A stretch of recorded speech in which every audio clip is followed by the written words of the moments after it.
Сега ќе се обидам да дочарам една од најпеаните песни од времето на златниот период на јонешката тамбура, а тоа е крајот на 19-тиот и првата половина на 20-тиот век, кога во Трботевиште, па и во другите пијанечки населби се одгледувала на големо силната слива и се печела во сливарските фурни.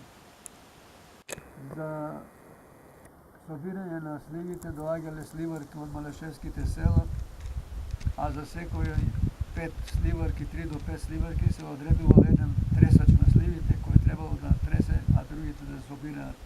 По некој непишано правило, тресачот требало да знае да свири на тамбур. И кога ќе натресе доволно, тој ќе ја земе тамбурата, ќе свири, а сливарките ќе собираат. Потоа сливите се носеле во сливарската фурна, се ределе, избирале најубавите и се ределе на лесите за печење. И откако ќе се затвори сливарската фурна, започнува тамбурџијата да свири и се развива едно големо оро, додека се печат сливите и додека не се обрнат лесите. Кога ќе се обрнат лесите, од другата страна да се печат, сливарките добивале одмор да се одморат, да спијат за утрешниот ден, да бидат способни за работа.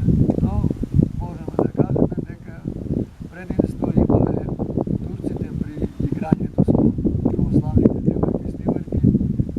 Тие не ги пуштале православните ергени, македонските ергени да дојдат во фурните, па имало доста случаи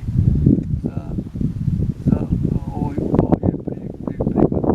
Можеме да кажеме и тоа дека од тој период има многу познати тамбураџи кои свиреле во сливарските фурни, а позната песна која се свирела и играла, тоа била песната Камбаната или Камбана пие.